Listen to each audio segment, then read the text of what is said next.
이스라엘 백성들이 출애굽할 때에 하나님께서는 먹을 것을 충분히 주지 않으셨습니다. 능력이 없어서가 아니라 그들이 알아야 할 중요한 그 원리가 있었기 때문이죠. 너를 낮추시며 너를 줄이게 하시며 너도 알지 못하면 내 조상들도 알지 못하던 만나로 먹이신 것은 사람이 떡으로만 사는 것이 아니요 여호와의 입에서 나오는 모든 말씀으로 살 것이니라. 출애굽기 8장 3절, 신명기 8장 3절이죠. 그 사실을 깨닫게 해주기 위해서 하나님은 충분히 먹이시지 않고 굶주리도록 하셨습니다. 그래서 이 훈련을 잘 받고 가나안 땅에 들어가서 살도록 하셨습니다. 즉 광야 생활이라는 것은 실제가 아니었죠. 오늘날 그 프로 야구가 정규 시즌을 하기 전에 먼저 연습 게임을 하지 않습니까? 연습 게임을 통해서 기량을 점검하고 또 팀을 재정비해서 정규 시즌을 치릅니다. 그것과 같이 이스라엘 백성들은 광야 생활을 통해서 연습을 하고 그 연습을 바탕으로 삼아서 가나안 땅에서 살도록 하려는 하나님의 뜻이었습니다. 우리 일상도 마찬가지죠. 우리 일상도 물론 이스라엘 백성들이 그 바라보던 그것이 실제로 이루어진 시대를 우리가 살고 있지만 그러나 아직까지는 완성되지 않았기 때문에 우리 일상도 아직까지는 그 마지막 날을 향해서 나아가고 있는 기간입니다. 그래서 우리의 일상을 광야 생활이라 하고 우리는 가나안 땅에 들어갈 그날을 소망하고 있다 이렇게 표현하는 것입니다. 가나안에서의 삶이 실체는 아니지만 하나님께서 장차 주실 것, 그러니까 제사나 또 직분이나 성전까지 다 그림자일 뿐이잖아요. 실체는 예수님께서 가져오실 그것입니다. 그때까지 이스라엘 백성들이 가나안 땅에서 사는 것도 이 그림자처럼 그렇게 살아야 하지만 그러나 우리 실체를 살고 있는 우리 또한 완전한 것이 임하진 않았단 말입니다. 우리도 지금 이 삶은 이 수많은 연습 과정의 일부라는 사실을 아셔야 됩니다. 그래서 우리 삶에서 닥치는 여러 문제들, 고난의 문제들, 환난이나 핍박이나 또 우리에게 닥치는 여러 가지 어려움들, 재정적인 어려움이나 혹은 건강상 이 문제점들이나 그런 것들을 이 믿음으로 이겨내면서 가야 합니다. 장차 하나님께서 예수님께서 다시 오실 때 그 모든 이 연습들은 마무리가 되고 실체가 우리에게 임할 때 그때는 더 이상 우리에게 고난이나 어려움이 없겠죠. 그때까지 우리는 달려가야 합니다. 그래서 오늘 말씀이 그런 내용을 설명하고 있는데요. 성도는 현재 고난에 흔들리지 말고 주님과 함께 달려가야 한다. 이것이 오늘 말씀의 주제입니다. 대지는 두 가지인데 첫째 성도의 삶에 고난이 있는 이유, 둘째 주님과 함께 달려야 하는 이유, 이 두 가지로 말씀을 전하도록 하겠습니다. 1절을 한번 보시면 요하여 내가 주와 변론할 때에는 주께서 의로우시니이다. 그러나 내가 주께 질문하옵나니 악한 자의 길이 형통하며 반역한 자가 다 평안하면 무슨 까닭이니까. 요하여 내가 주와 변론할 때에는 주께서 의로우시니이다. 지금 예레미야가 하나님과 변론을 하고 있다는 뜻입니다. 변론이라는 것은 법정에서 일어나는 일이죠. 검사는 이 죄인의 죄에 대해서 고발합니다. 변호사는 그 죄인을 변론합니다. 이게 서로 변론이 왔다 갔다 하는 상태이거든요. 그러면 하나님과 예레미야가 어떤 사실에 대해서 변론이 왔다 갔다 하는 것입니까? 하나님의 뜻은 이 유다 백성들을 심판하는 것입니다. 이방 나라 포로로 끌려가게 하는 것입니다. 예레미야의 뜻은 그들이 포로로 끌려가지 않는 것입니다. 유다가 계속 유지되는 것입니다. 유다는 하나님 나라이기 때문입니다. 물론 하나님께서는 예레미야를 향해서 유다의 심판을 예언하라고 하죠. 예레미야는 결국 너희들이 바벨론 포로로 끌려가야 한다. 그 사실을 증거했습니다. 그러나 울면서 증거했습니다. 그래서 예레미야가 눈물의 선지자입니다. 예레미야의 진심은 나라가 망하지 않고 계속 남는 것입니다. 그것이 예레미야가 이 교회를 향한 마음이었습니다. 비록 타락한 교회였지만 그 교회를 사랑하는 예레미야의 마음이었습니다. 근데 그러한 변론 가운데서 하나님이 옳다 이 말입니다. 하나님의 말씀이 의로우십니다. 왜냐하면 언약의 조건이 그렇거든요. 의인은 복을 받습니다. 악인은 심판을 받습니다. 이게 언약의 조건입니다. 그 법에 의하면, 그러한 하나님의 법에 의하면 유다는 당연히 심판받아 마땅한 것입니다. 예레미야가 더 이상 할 말이 없습니다. 하나님 앞에서. 그런 면에서 변론할 때 하나님이 의롭습니다 표현하는 것입니다. 거기서 끝나지 않죠. 그러나 내가 주께 질문하옵나이다. 예레미야는 계속 질문을 합니다. 악한 자의 길이 형통하며 반역한 자가 다 평안하면 무슨 까닭이니까. 언약의 조건에 따르면 그렇잖아요. 의인은 복을 받고 악인은 저주를 받습니다. 당연합니다. 그래서 유다가 지금 심판을 받을 위기에 처해 있습니다. 그렇다면 그 조건이 모든 경우에 다 일정하게 적용이 되어야 되지 않겠습니까? 그런데 왜 현실은 다르냐 이겁니다. 지금 유다의 현실은 의인이 고난을 당합니다. 오히려 악인들이 승승장구합니다. 11장 21절 한번 보십시오. 11장 21절 같이 한번 읽어볼까요? 시작. 여호와께서 아나도 사람들에 대하여 이와 같이 말씀하시되 그들이 내 생명을 빼앗으려고 찾아 이르기를 너는 여호와의 이름으로 예언하지 말라 두렵건대 우리 손에 죽을까 하노라 하도다. 아나도 사람들이 예레미야를 겁박하고 있습니다. 하나님의 이름으로 예언하지 말라. 왜 그렇게 합니까? 아나도 사람들은 제사장들이거든요. 예레미야 1장 1절을 보면 예레미야를 소개하는 장면이 나오는데 예레미야를 어떻게 소개합니까? 베냐민 땅 아나돗의 제사장들 중 hil기야의 아들 예레미야의 말이니라. 예레미야의 고향입니다. 아나돗은 제사장들의 이 동네입니다. 제사장들이 모여 살던 동네입니다. 즉 지금 예레미야를 겁박하고 있는 무리들은 제사장들입니다. 그들이 왜 예레미야를 겁박하느냐? 성전이 무너진다고 예언을 할 때, 너희들이 포로로 끌려간다고 예언을 할 때, 과연 누가 성전에 와서 제사를 드리겠습니까? 제가 여러분들에게 이렇게 광고한다고 한번 생각해 보십시오. 여러분, 한 달 뒤에 우리 교회 문을 닫습니다. 그러면 여러분들이 그래도 신실하게 주일날 와서 예배를 드리겠습니까? 교회 와서 봉사하겠습니까? 아니죠. 그때부터 다른 교회를 찾겠죠. 한 달 뒤에 문 닫는데 아니 뭐 무슨 소망을 가지고 교회를 세우겠습니까? 마찬가지입니다. 예레미야가 이 성전이 무너질 것이다 예언할 때는 이 백성들에게서 소망을 다 빼앗아가는 겁니다. 더 이상 제사 뭐 무슨 의미가 있습니까? 가서 제사를 드리는 거. 그러니까 이 성전을 중심으로 해서 먹고 사는 제사장들이 싫은 겁니다. 그게 백성들이 계속 와야지 자기들이 이 존경도 받고 먹을 것도 없고 할 수 있잖아요.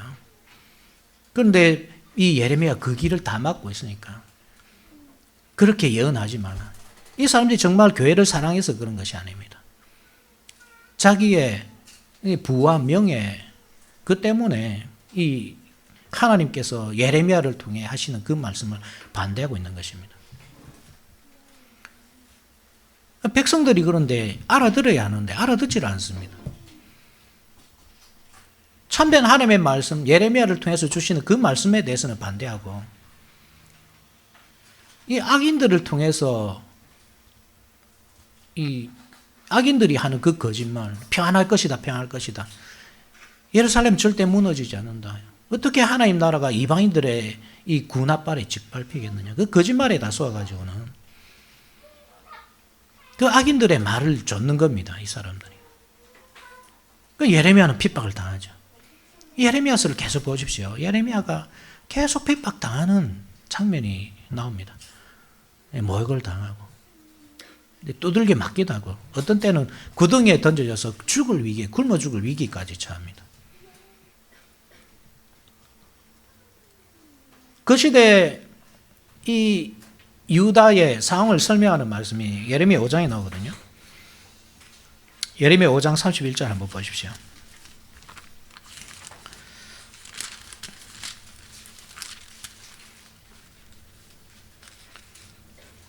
5장 31절 같이 한번 읽어봅시다. 시작. 선지자들은 거짓을 예언하며 제사장들은 자기 권력으로 다스리며 내 백성은 그것을 좋게 여기니 마지막에는 너희가 어찌하려느냐. 선지자들은 거짓으로 예언하고 제사장들은 권력으로 다스리고 다 악인들입니다. 그러니까. 예레미야는 이 요시야 왕으로부터 마지막 왕 시드기야까지 5대를 거쳐서 예언한 선지자거든요. 요시야 빼고 올바른 왕이 없었습니다. 그러니까 왕, 제사장, 선지자, 이 교회를 세우는 중요한 이 삼중직이 다 타락해 있습니다. 그리고 백성들은 그것을 옳게 여깁니다. 자기 길을 긁어주니까. 자기가 듣고 싶은 말을 해주니까 옳게 여깁니다. 그러니까 이 교회가 무너지는 것이 당연한 겁니다. 예레미야의 고민은 그것이죠. 그러한 교회, 언약의 불신실한 교회가 무너진 것이 당연합니다. 그런데 그 근원이 어디에 있는가 하면 결국 악인들에게 있잖아요. 악인들이 잘되고 의인들이 고난받는 그 원인에 있거든요. 하나님께서 악인들을 심판하시고 악인들을 병들게 하시고 굶주리게 하시고 그 수요가 줄어들게 한다면 의인들을 먹이시고 입히시고 의인들을 이 번영하게 하시고 번성하게 하신다면 당연히 의인들이 많아지고 악인들은 소멸되고 그럼 유다가 더 이상 심판받을 일이 없지 않습니까? 왜 하나님께서는 악인들을 번성하게 하셔서 이 나라가 이렇게 망하게 두십니까? 그런 내용입니다. 이것이. 2절 한번 보십시오. 2절 같이 한번 읽어봅시다. 시작. 주께서 그들을 심으심으로 그들이 뿌리가 박히고 장성하여 열매를 맺었거늘 그들의 입은 주께 가까우나 그들의 마음은 머니이다. 주께서 그들을 심으셨습니다. 그들이 뿌리가 박히게 하셨습니다. 열매를 맺게 하셨습니다. 이 어느 말씀이 생각나지 않습니까? 시편 1편 3편. 시편 1편 3편에서 의인에게 주는 복입니다. 그는 시냇가에 심은 나무가 계절을 쫓아서 시절을 쫓아서 열매를 맺으며 그 잎이 무성하며 그 하는 행사가 다 형통하리로다. 그 말씀이 지금 악인들에게 이루어지고 있는 겁니다. 그 복이. 그러니까 하나님께서 하신 것 아닙니까? 하나님께서 심으시고 열매를 맺게 하시고 그러니까 지금 나라가 이렇게 무너지고 있는 것 아닙니까? 혹시 하나님께서 속이시는 것이 아닙니까? 그들이 드리는 이 거짓된 예배, 입술로 하는 그 위선적인 예배에 속고 계신 것은 아닙니까? 그러나 그들의 이 예배는 가짜입니다. 하나님. 입술로 하나님을 찬양하지만 그 마음은 하나님에서 멀어져 있습니다. 그들의 입은 주께 가까우나 그들의 마음은 머니이다. 예수님께서 하셨던 말씀이잖아요. 그죠? 마태복음 15장 8절에 악한 자의 길이 이 백성이 입술로는 나를 공경하되 마음은 내게서 멀도다. 하나님께서 왕으로 임하셨을 때 그 유대인들이 하던 행태가 그랬습니다. 입술로는 하나님을 공경하고 사랑하고 율법을 잘 지키고 그런데 그 마음은 전혀 하나님 가까이 있지 않았습니다. 하나님을 싫어하고 있었습니다. 우리는 무신론자라고 할 때 단순히 이론적 무신론만 생각합니다. 그러니까 이 다윈주의자들, 진화론을 추종하는 사람들. 그들은 하나님을 싫어하기 때문에 진화론을 추종하죠. 이 진화론을 하나하나 뜯어보면 결코 믿을 만한 그러한 논리가 아닙니다. 그런데 하나님 싫어하기 때문에 그 논리를 계속 붙잡고 합니다. 그들이 하나님이 없다는 것을 증명하기 위해서 이론적으로 정리를 하죠. 마르크스주의자들도 마찬가지입니다. 그들의 유물론. 영혼이 우리의 이 육신을 움직인 것이 아니라 물질이 영혼을, 그러니까 정신이든 사람의 정신이든 마음이든 움직인다. 그러니까 하나님의 존재를 믿지 않고 없다는 사실을 증명해 가죠. 그들이 이론적 무신론자입니다. 그런데 무신론에는 실천적 무신론도 있습니다.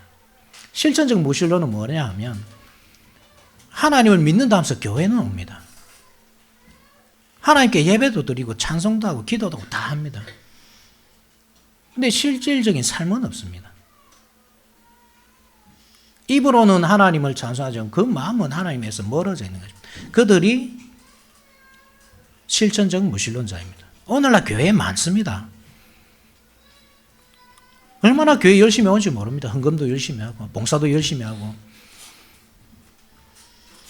그러나 그 마음에 하나님을 사랑하는 마음은 없죠. 하나님께서 그 위선적인 예배를 받으시냐? 그렇지 않다는 말입니다. 예베레미야가 그것을 고발하는 겁니다. 하나님, 저들이 아무리 열심히 제사를 드리고 하나님께 기도를 하고 예배를 드리고 한다고 해도 입술로만 할 뿐입니다. 실제로 마음은 하나님에서 먼 사람들입니다.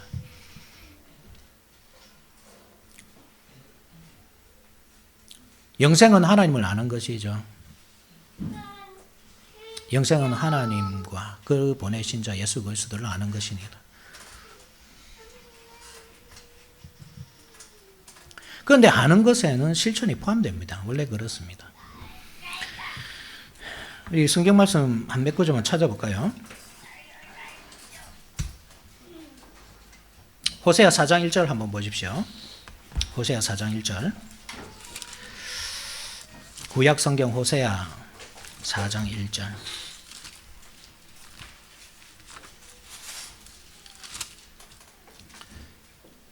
(1259페이지입니다) 1259페이지 4장 1절 같이 한번 읽어봅시다. 시작. 이스라엘 자손들아 여호와의 말씀을 들으라. 여호와께서 이 땅 주민과 논쟁하시나니 이 땅에는 진실도 없고 인애도 없고 하나님을 아는 지식도 없고. 진실도 없고 인애도 없는 것이 하나님을 아는 지식도 없는 것입니다. 그러니까 실천이 없는 것은 하나님을 모르는 겁니다. 이 율법을 모른다 이런 뜻이 아닙니다.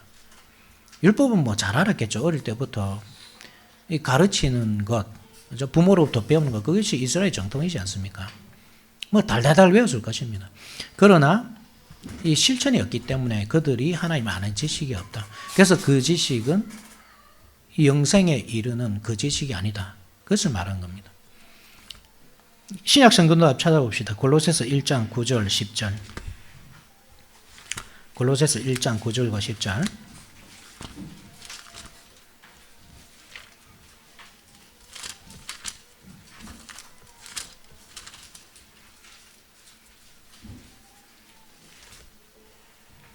같이 한번 읽어봅시다. 시작. 이로써 우리도 듣는 날부터 너희를 위하여 기도하기를 거치지 아니하고 구하노니 너희로 하여금 모든 신령한 지혜와 총명의 하나님의 뜻을 아는 것으로 채우게 하시고 주께 합당하게 행하여 범사에 기쁘시게 하고 모든 선한 일에 열매를 맺게 하시며 하나님을 아는 것에 자라게 하시고. 여기도 행하는 것 그리고 아는 것 같이 언급되죠. 이 다르지 않다는 겁니다. 아는 것과 행하는 것.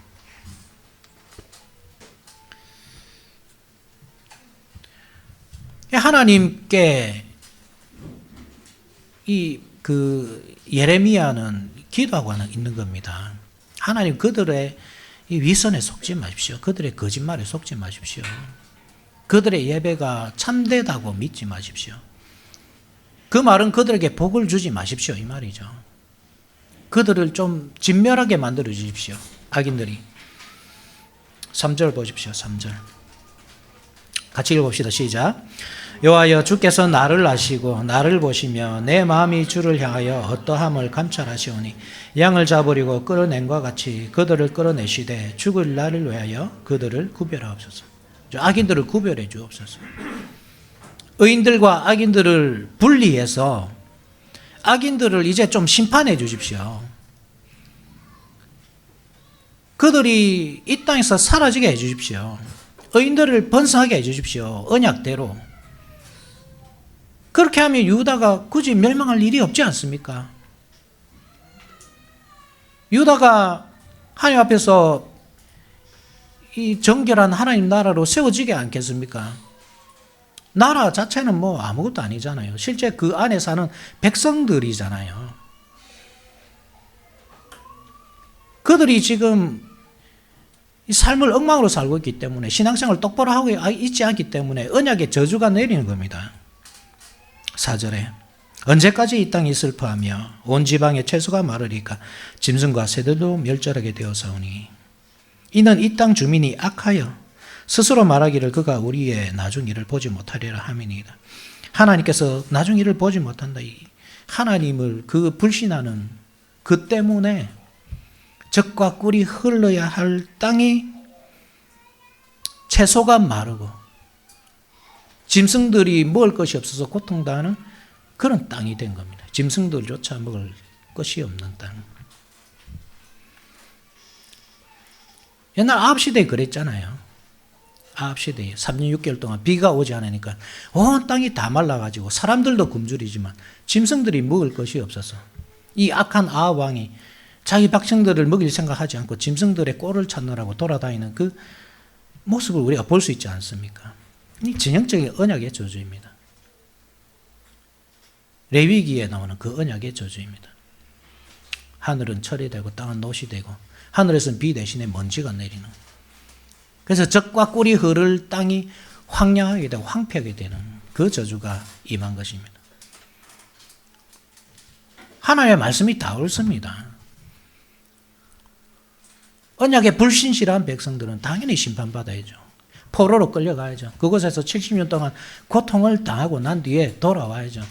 그렇게 의롭게 되어서 이제 하나님 나라를 바르게 세워 가야 하죠. 맞습니다. 그렇지만 그렇게 된 원인이 악인들에게 있다고 하면 악인들을 좀 없애주시고 의인들을 번성하게 해주면 그냥 좋지 않겠습니까?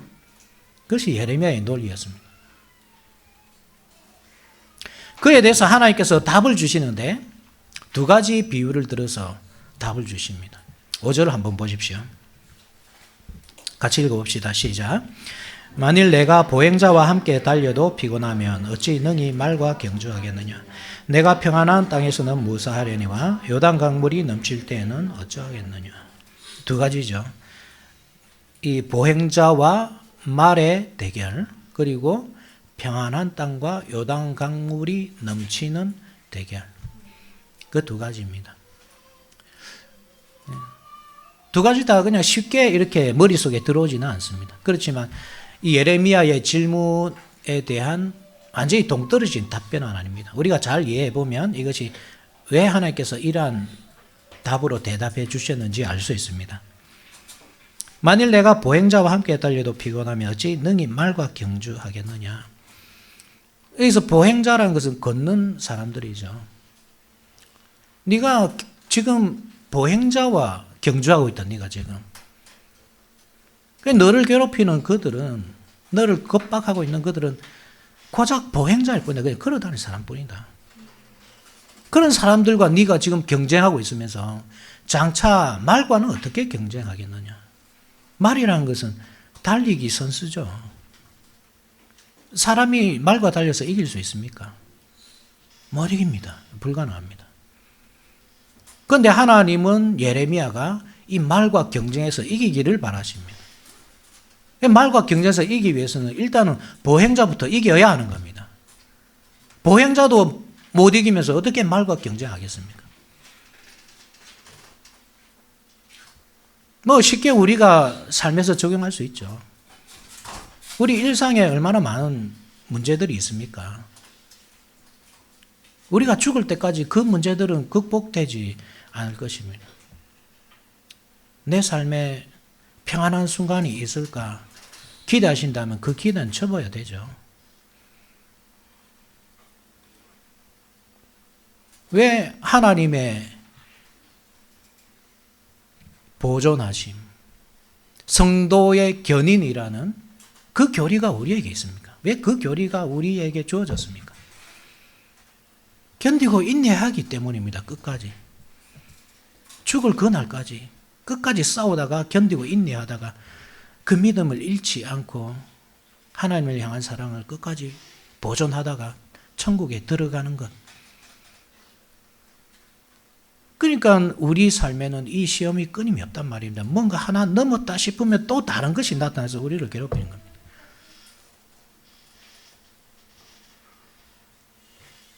어쩌면 지금 우리에게 있는 이 고난이 고작 보행자일 뿐일 수 있습니다, 여러분.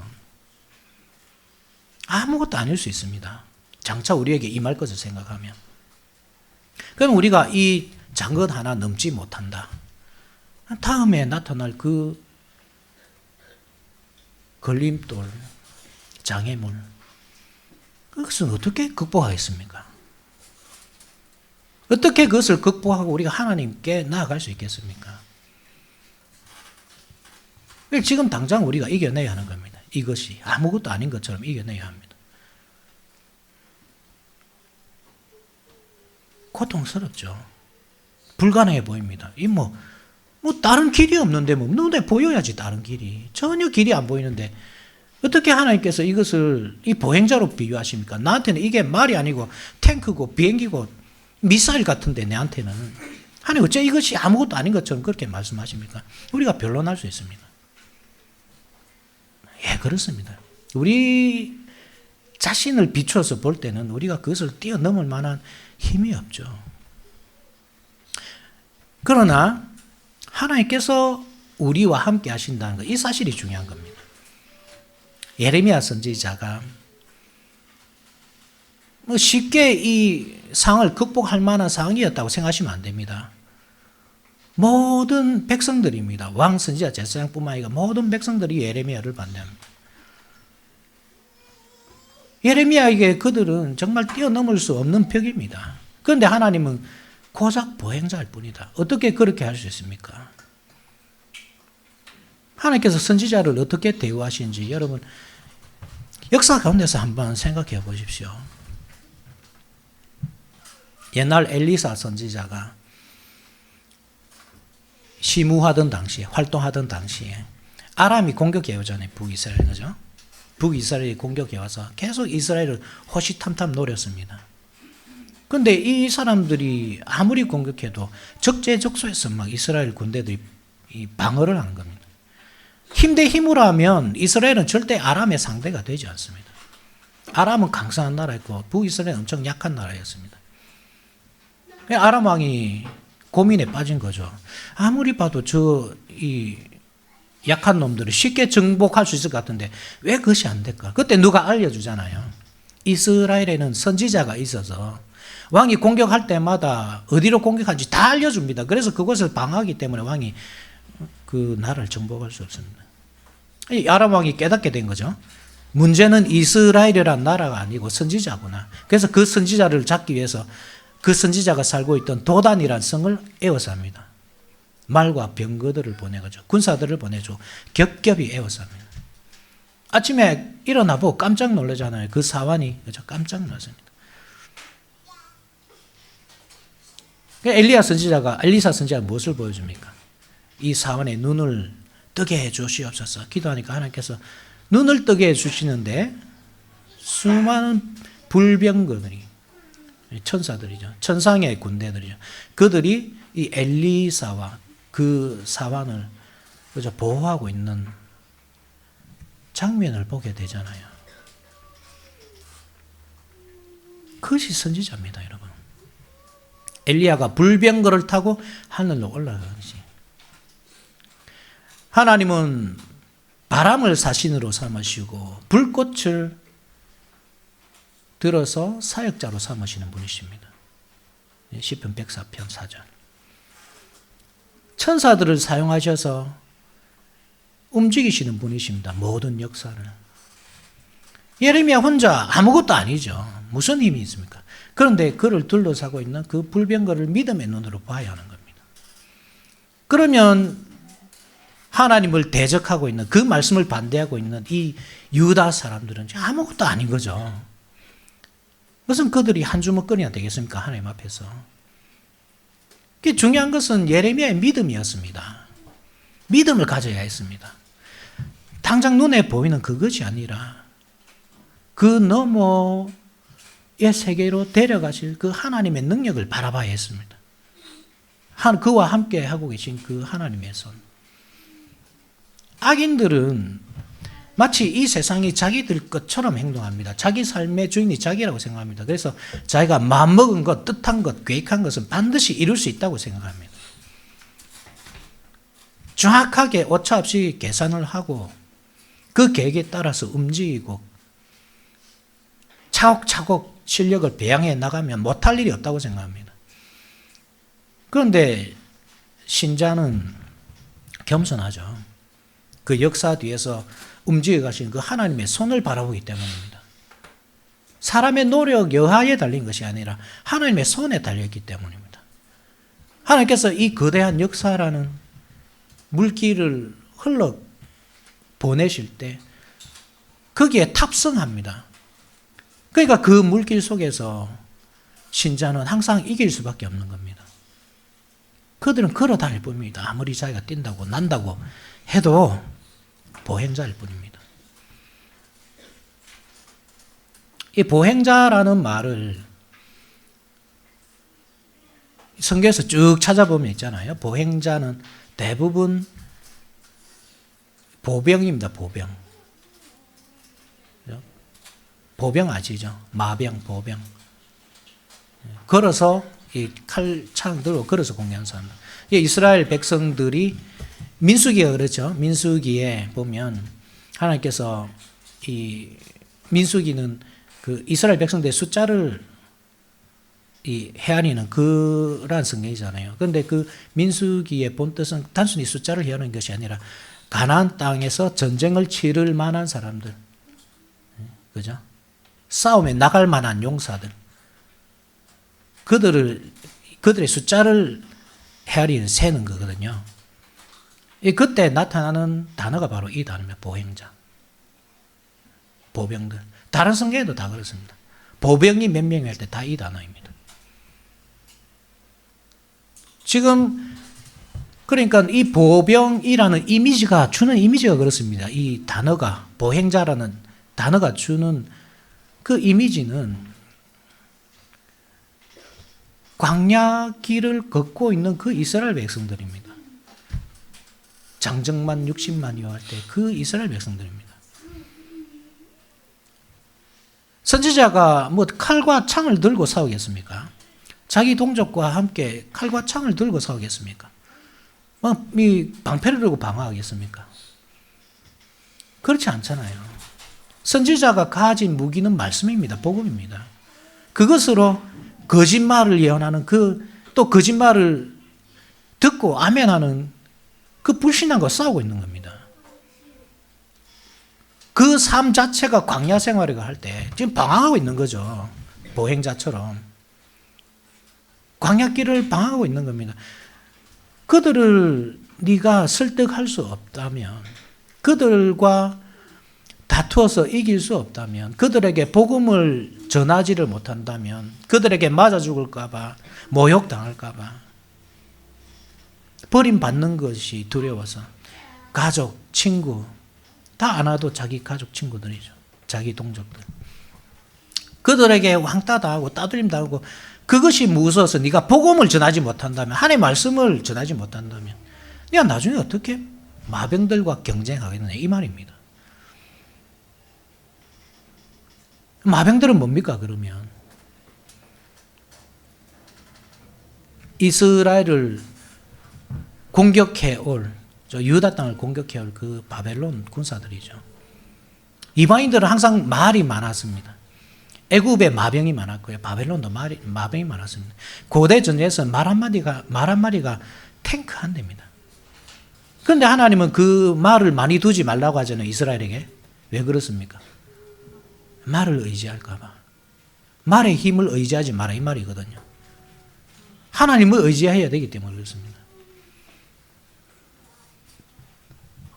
그러니까 예레미야가 지금 싸워야 할 대상은 이 유다에 국한되어 있지 않습니다. 더 이상을 바라봐야 합니다. 그것은 이방인들과 싸우는 겁니다. 이방인들에게 복음을 전하는 겁니다. 바벨론이 나타날 것입니다. 바벨론이 무너지면 바사가 나타날 것입니다. 바사가 무너지면 헬라 제국이 나타나고, 헬라 제국이 나타나면 무너지면 로마가 나타날 것입니다. 그 시대를 계속 뛰어넘어가야 하는 겁니다. 이스라엘은. 예레미야를 통해서 이스라엘 전체에게 주시는 말씀이죠. 그리고 어디까지 가야 합니까? 예수 그리스도가 오시기까지. 믿음이 없으면 못 견딘 겁니다. 그때까지. 어떻게 견딥니까? 70년 포로 생활을 믿음 없이 어떻게 견딥니까?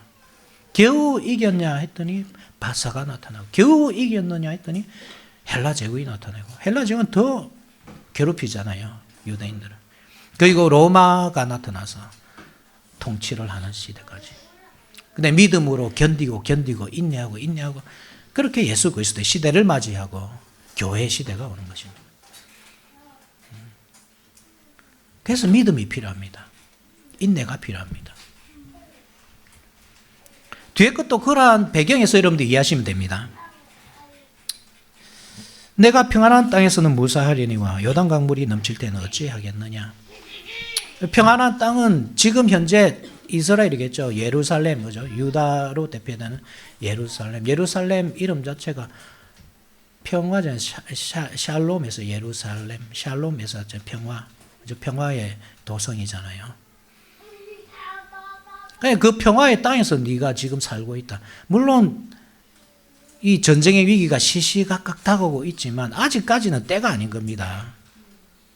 지금 아무것도 아니에요. 그들과 그 유대인들과 맞서는 것은, 그들에게 복음을 전하는 것은 아무것도 아닙니다.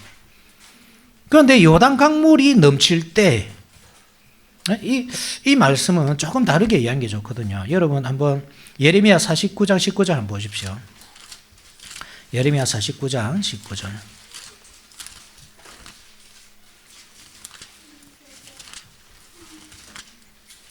(49장 19절)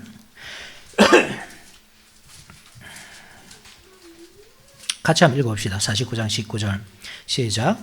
보라, 사자가 요단강의 깊은 숲에서 나타나듯이 그가 와서 견고한 처소를 칠 것이라. 여기까지. 또 50장 44절도 한번 보십시오. 50장 44절 44절 시작.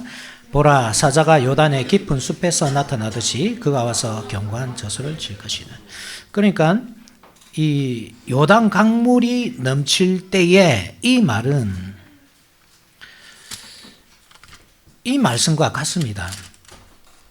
요단강 숲에서 사자가 뛰어나오는, 그죠? 그냥 요단강 숲, 이 말과 요단 강물이 창이란 것, 이게 원래 같은 말입니다. 왜 이것은 숲이라 안 하고 강물이라고 번역하냐면 사자가 없기 때문이죠. 뒤에는 사자가 물에서 뛰쳐나오지 않습니까? 그러니까 뒤에는 사자가 있으니까 요단강 숲이라고 번역하고 여기서는 사자가 있기 때문에 요단강 물이라고 번역하였습니다. 그런데 한번 보십시오. 한번 8절 한번 보십시오. 12장. 오늘 본문은 아니지만 그 너머에 있죠.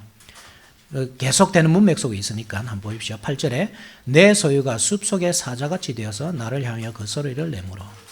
9절에도 내 소유가 내게 대하여 문이 있는 매가 아니냐. 매들이 그것을 에워싸지 아니하느냐. 너희는 가서 들짐승들을 모아다가 그것을 삼키게 하라.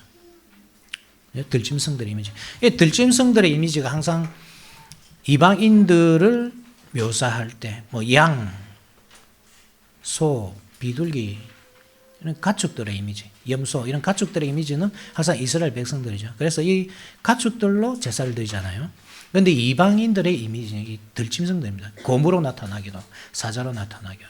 그 다니엘서에 보면 대표적으로 이 네 나라, 그죠? 바벨론, 바사, 헬라, 로마 제국을 네 가지 이 동물로 비유하잖아요. 사자, 곰, 표범, 그 다음에 이 쇠이빨을 가진 알 수 없는 짐승. 그 이미지입니다. 딱. 그러니까 이 구절도 사실 이 범람하는 요단 강물로 이해하기보다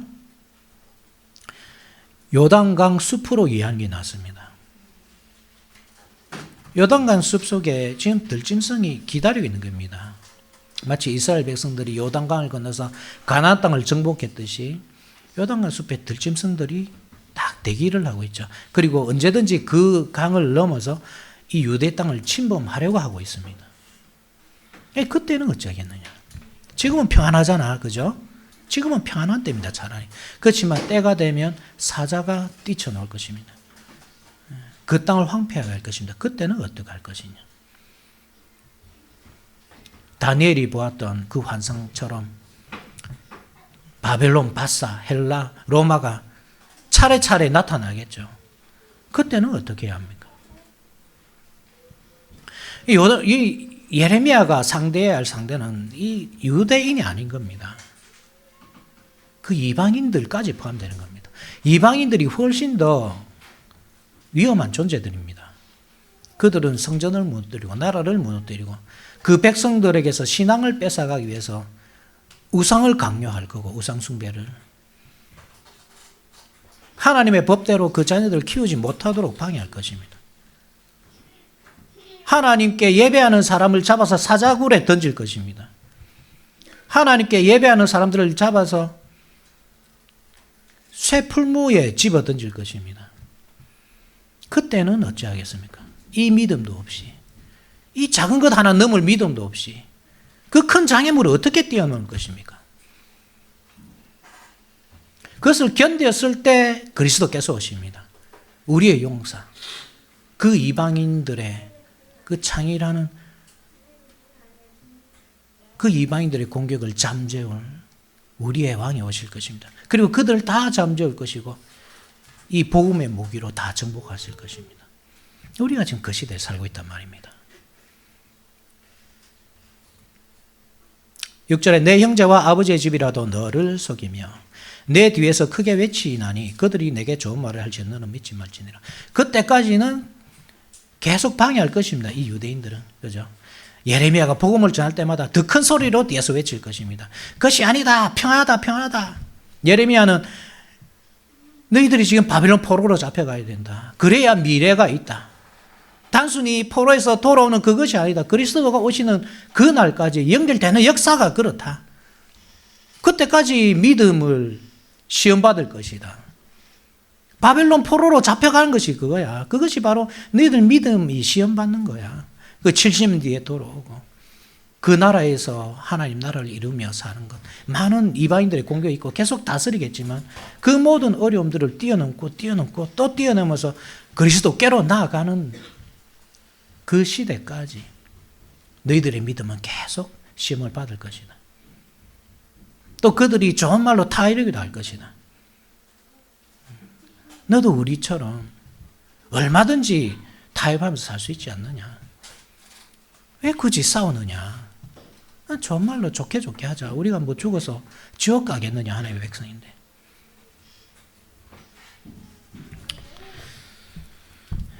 일차적으로 우리 교회가 들어야 될 말씀이죠. 지금 이 시대가 어떤 시대인지.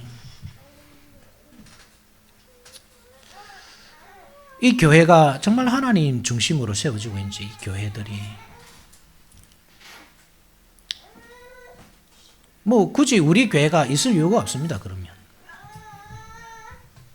교회는 뭐 많으니까요. 그렇지만 우리는 잘 알고 있지 않습니까? 입술로는 하나님을 예배하지만 그 마음은 멀어져 있습니다. 하나님의 말씀에 관심이 있는 것이 아니라 자기 신령이 회복되는 것, 마음의 평정을 얻는 것. 그러니까 교회 안에 심리학이 들어오고 물질주의가 판을 치고 예수 잘 믿고 하나님께 영광된 삶을 살자. 사람의 제일 된 목적이 그것이니 하나님을 영화롭게 하는 것. 그것이 사람의 목적이니 우리가 예수 잘 믿고 하나님을 영화롭게 하는 삶을 한번 살아보자. 그것이 아니라 예수 잘 믿고 부자 되자. 예수 잘 믿고 건강하게 오래 살자. 하나님은 없고 자기 자신밖에 없죠. 자기 중심적인 사람 중심이 되어버린 예배. 하나님이 주인공이 아니라 사람이 주인공인 교회. 서로 다 높임 받으려고 그 사람 한 사람 한 사람 다 높여주기 위해서 아부하는 설교로 가득한 교회. 사람의 귀를 긁어주는 설교. 그 설교를 쫓아다니는 성도들. 그런 교회에서 우리에게 닥치는 시험은 무엇입니까? 우리는 무엇을 뛰어넘어야 합니까? 당장 숫자입니다. 숫자. 사람들이 이것으로 평가합니다. 이것으로 그 목사가 목회를 잘하는지 못하는지. 많은 숫자를 모으면 아 목회 참 잘하네.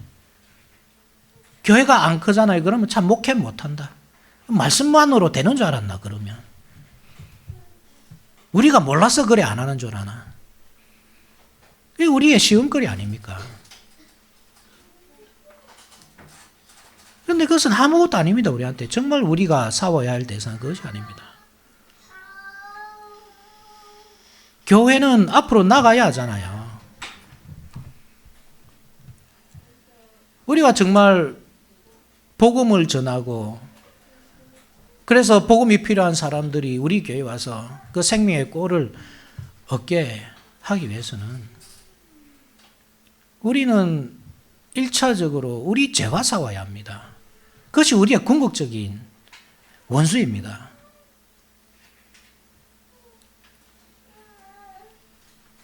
복음으로 늘 우리를 집어삼키려고 입을 벌린 이 사자처럼 우리를 집어삼키려는 그 마귀 사탄과 싸우는 것.